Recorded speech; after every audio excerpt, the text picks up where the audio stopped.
Pasti lu mimpinya, bisa. mimpinya ke situ. Pasti lu bisa. Amin, ya Allah. Kita bisa bantu. Siap, siap. Pasti lu bisa, Petra. Lu tuh udahlah. Baiklah. Udah.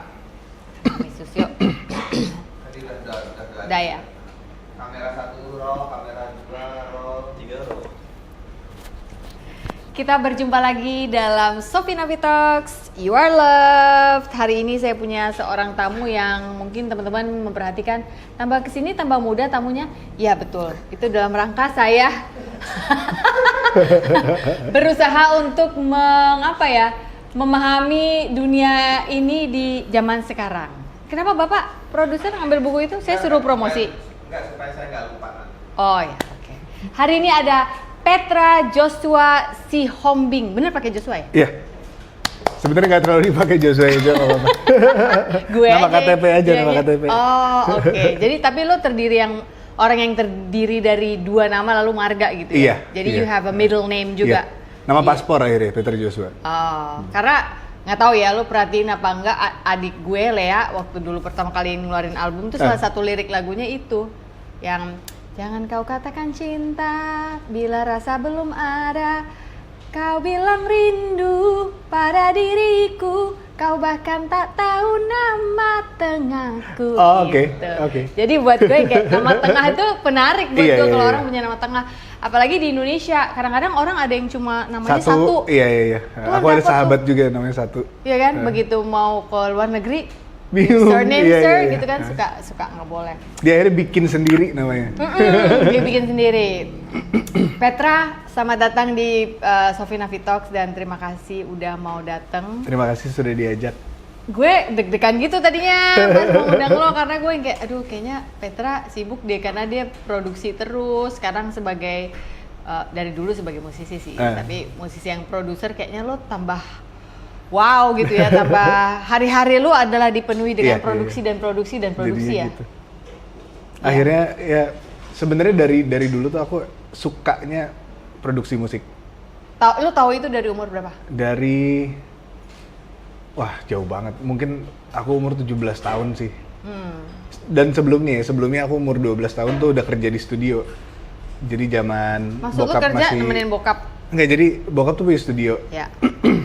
Terus dia biasanya bayar operator. Sebentar, aku cut. Buat teman-teman yang nggak tahu, bokap iya. siapa misalnya gitu kan, kadang-kadang suka ada yang nggak ngeh Iya, loh. iya. Bahkan waktu itu Lea jadi tamu gue, banyak yang baru ngeh di situ, baru tahu ini kakak adik gitu. Oh iya. Iya kan, aneh kan? Petra Sihombing adalah anak dari Frankie Sihombing yang kami belum sempat undang ke sini karena itu juga sama sibuknya sebenarnya. Bapak-bapak tatoan. Bapak-bapak tatoan sibuk itu. Lanjut. Oke, jadi bantuin papa. Iya, papa kan emang di di musik rohani lah udah lama gitu. Terus dia akhirnya punya studio yang nama studionya AGP, tapi bukan Agape. Akhirnya gua punya studio. Oh gitu, Iya. gue pikir rohani banget. Enggak. Agape, kasih agape. Kayak pengen ke situ kan Iya arahnya, kan, cuma tapi ternyata AGP. enggak. Itu Sayang Frankie sekali. banget ya. Terus udah akhirnya dia bikin itu. Jadi akhirnya adalah klien-klien di luar apa yang dia kerjain sendiri gitu. Emang studio disewain lah untuk teman-teman. Nah tadinya bayar operator. Gue lupa dia bayar berapa gitu. Cuma agak lebih mahal lah dari kalau bayar gue. Terus dia dengan ininya, udahlah lo aja yang kerja, lo udah bisa kan? Gue bayar lo aja tapi murah. Jadi akhirnya aku kerja di situ. Sebagai minion Pokoknya yang pulang, murah. iya, pulang sekolah aku udah mulai kerja. Itu lu umur segitu udah homeschool belum ya? Belum. Masih sekolah biasa. konvensional, oke. Nah, apalagi pas homeschool, schedule aku jadi free banyak kan. Hari-hari biasa kayak kan aku Senin, Rabu, Jumat tuh sekolah, terus Selasa, Kamis libur kan. Nah, Selasa, Kamis udah 2 shift studio. Dan aku bisa dapat kayak berapa ya, 400-500 ribu lah satu shift. Tunggu, lu di studio ngapain? Operator Rekaman aja. bokap lo atau bokap lo produserin orang? Ada yang rekam bokap, ada yang teman-temannya, ada yang bener-bener kayak tiba-tiba ada choir mana mau rekaman. Oh, Petra bantu gitu. Iya, ya udah akhirnya aku emang kerja di situ aja, kerja di studio. Kebetulan studio di rumah. Oh iya. Dan bangunan rumah ada 2 lah, satu emang buat studio dan public terpisah. area gitu. Jadi lu terbiasa dengan situs seperti itu Banget. dalam hidup lo. Iya. Itu si Ben nggak ikutan waktu itu? Ben nggak. Ben tuh love of musicnya agak telat kayaknya. Dia. Ben ini adiknya Ya, ya, adik nomor gua. 2. Bensi Hombing. Love for musicnya agak telat. Iya, Jadi ya maksudnya udah duluan. kelihatan, tapi dia tuh selalu ke fashion dari dulu. Oke. Cara bikinnya juga agak lain. Oh iya, anak kedua memang. Mereka kan lebih punya ruang dan waktu untuk spacey Iya. memang. Kebetulan yang sama-sama duduk di sini ini anak Anak pertama, pertama. ya. Anak pertama. Selamat berjuang anak-anak pertama. Lu ngomong kayak gitu ngomong sama anak lu tuh, Kiko. Asli, iya juga, iya juga. Yang begitu lihat dia kayak selamat berjuang nah gitu kan ya. Lu akan jadi pemecah telur untuk semua. All those ungrateful adik-adik gue. Di belakang. Gak deh, gue sayang sama adik gue. Tapi lu udah seneng sama dunia itu berarti waktu lo diajak bokap bisa dapat 5.000, lu seneng mengerjakan. Lo berpikir nggak, gue mau kerja gini gitu. Guys, maaf ya aku potong sejenak untuk sebuah informasi yang sangat berguna. Hati yang Gembira adalah obat, edisi Si Paling Overthinking adalah buku ketiga saya yang baru saja rilis 8 Maret kemarin. Betul, tahun 2024 ini saya menulis sebuah buku baru, mengajak para pembaca bercermin, terutama setelah kita melewati 3,5 tahun pandemi yang sungguh tidak mengenakan. Buku ini sudah bisa kamu peroleh di toko-toko buku kesayanganmu seperti Gramedia, Buku Akik Yogyakarta, lalu ada Zahra Books. Tapi kalau memang nggak sabar kepengen punya sekarang juga, silahkan dilihat list berikut ini. Ini adalah toko buku online di mana kamu bisa mendapatkannya.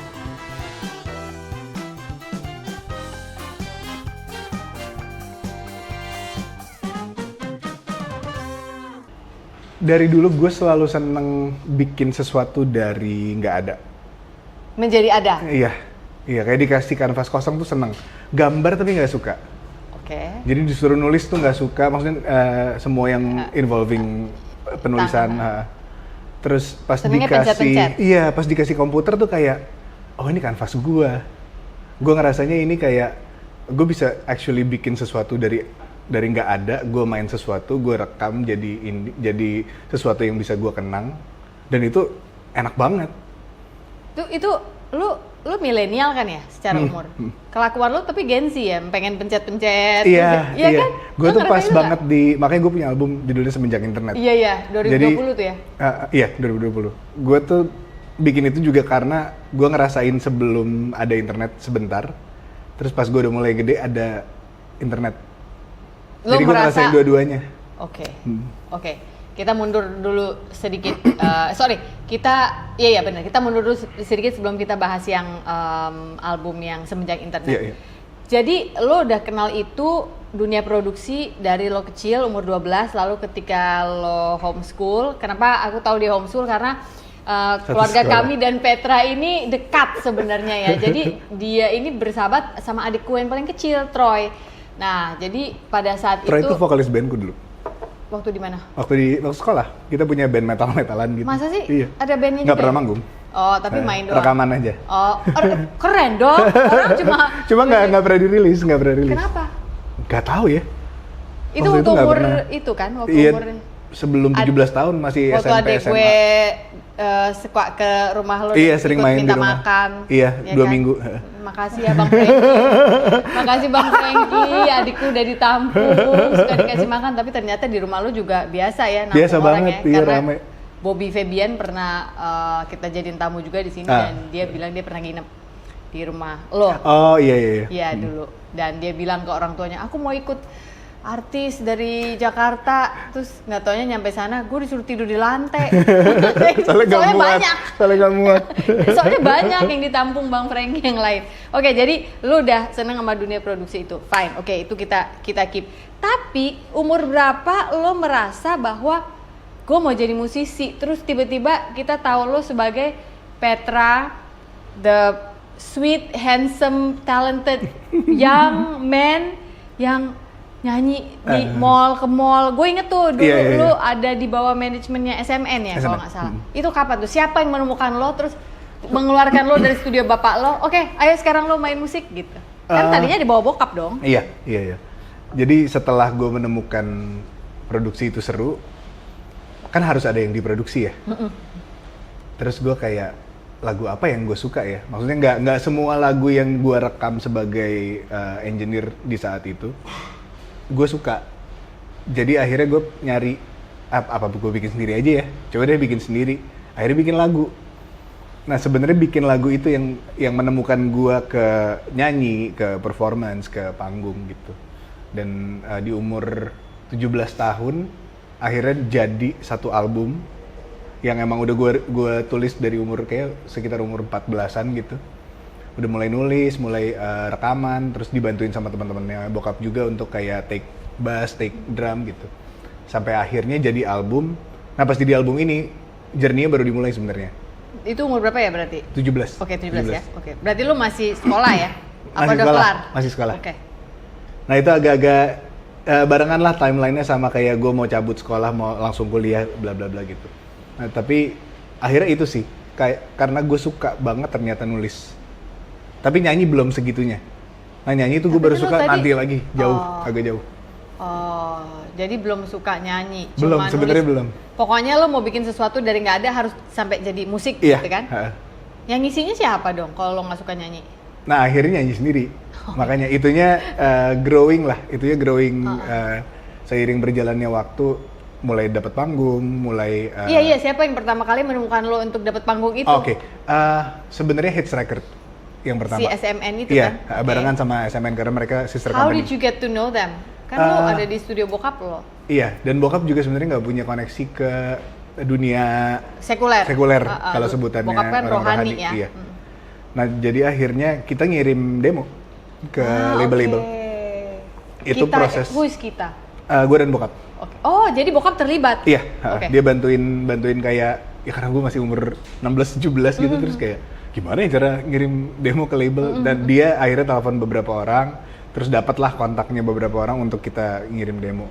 Waktu itu gue tuh sebenarnya udah kayak meeting sama Musika gitu-gitu. Cuma waktu itu ada beberapa label yang naruh gue di waiting list, karena mereka punya artis lain yang harus dirilis kan. Terus gue merasa kayaknya seru deh kalau gue rilis di umur 17 tahun gitu, kayak nggak banyak anak-anak yang bikin musik sendiri, produce sendiri, terus nulis sendiri, nyanyi sendiri, terus dirilis di umur 17 tahun. Jadi gue mikir kayak ini momentumnya gitu. Jadi akhirnya gue nyari siapa yang mau, bukan kayak gue harus masuk ke label terbaik dengan deal terbaik. Akhirnya gue nyari momentum. Oke. Lalu akhirnya ketika dapat si hits record itu, apa yang terjadi di situ? Lo bikin kalau nggak salah album kan ya udah ya di situ. Itu 2014 ya? 2009. Oh 9 ya? 2009. Oke, 2009. Jadi itu apa yang terjadi ketika udah kenal? Oke, kita mau nih sama Petra gitu. Then what happened after that? Sebenarnya jadi hits record waktu itu belum ada. Oke. Tapi ada satu orang yang emang arahnya mau bikin label. Oke. Terus dia kenal dengan beberapa orang dan salah satunya MNC Group. Terus dia akhirnya ngajak gue, lo mau nggak jadi pilot project gue? Jadi aku tuh pilot projectnya Hits Record sebenarnya sebelum mereka sebesar ini sekarang ya. Iya. Aku artis pertama di Hits Record. Ya udah akhirnya dia belajar bareng, salah bareng, senang-senang bareng juga. Tapi lu kebayang nggak waktu itu bakal jadi penyanyi yang keliling-keliling entah udah pensi belum waktu itu? Atau masih mall ke mall atau apa? Gue zaman itu ya di umur 17 tahun cuma kepikiran jadi John Mayer aja. Oh men, dan lu kayak seru aja gitu kan, ya udah main gitar, akustik atau elektrik, solo-solo dikit, nyanyi, kebayangnya itu di kepala gue nggak lebih dari itu. Ya bukannya berarti lu harus jadi John Mayer sih, tapi lu nggak berasa hidup lu sekarang udah John Mayer banget. Tinggal di kampung maksudnya. What you get to do every morning when you wake up gitu loh, you get to make your own music, your own sound. Gue mau ngisi solonya gini suka-suka gue, gue mau rilis kapan gue setahun cuma tadi pas lagi ngopi di sini di Pepita dia bilang gue paling manggung setahun 3 kali sampai mau keselak gue, perasaan gue mikir nyari panggung untuk ini duit ini itu dia gak kesana gitu pikirannya. Lu nggak ngerasa udah menjalani? Nggak banyak yang nawarin aja sih. Mungkin. Lu nggak ngerasa udah menjalani hidup itu pernah lu cita-citakan loh? Iya. Do you feel it or? Nah, kalau ngomong cita-cita ya, cita-cita gue tuh berubah terus. Oke. Yang paling pertama lu ingat? Umur 7 tahun gue bercita-cita jadi drummer paling mahal di Indonesia. Oke. Money oriented banget, karena keluarga gue nggak punya banyak. Uang. Iya. Tunggu, kenapa lu pikir drummer itu bisa dibayar mahal ya?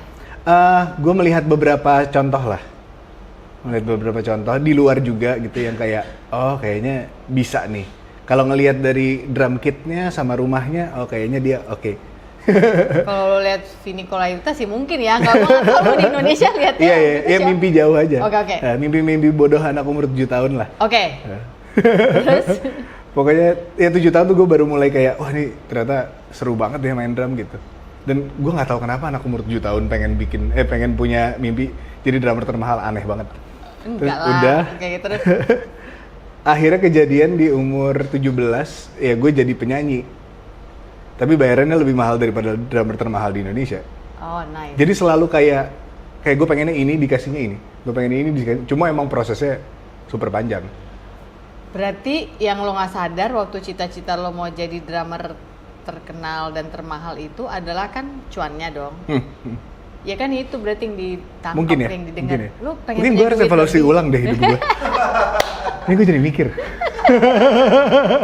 Ya kan? Jadi yang ketangkep tuh itu, Petra, kamu punya kebutuhan untuk ini, that's why you want to work like this supaya lo dapet ini untuk membiayai ini itu, ya bener Iya, dong. iya. Serah mau jadi apa, yang penting bagus. Ini gue beneran mikir loh sekarang.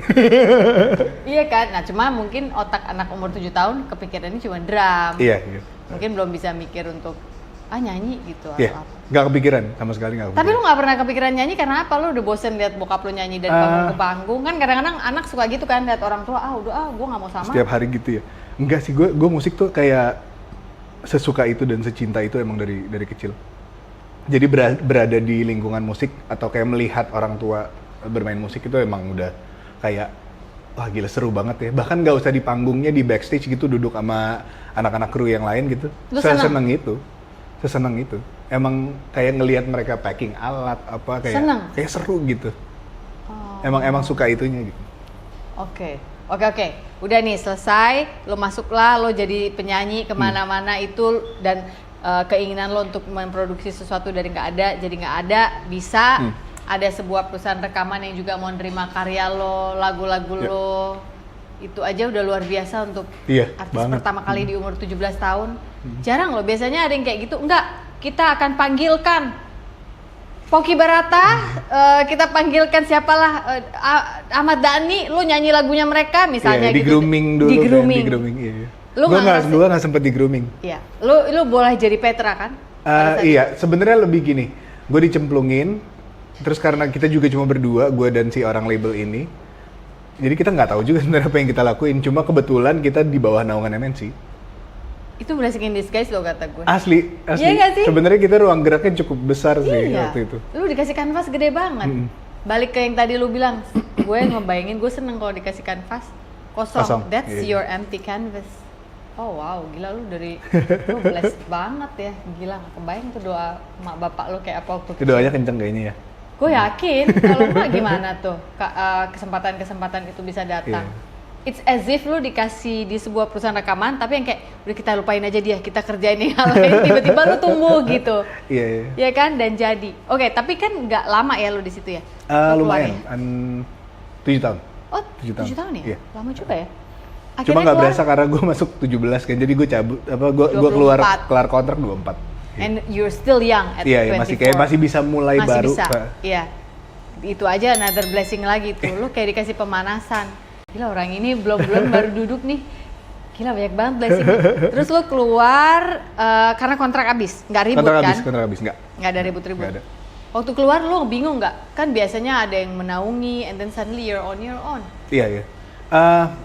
Justru waktu keluar gue sombong dan sotoy.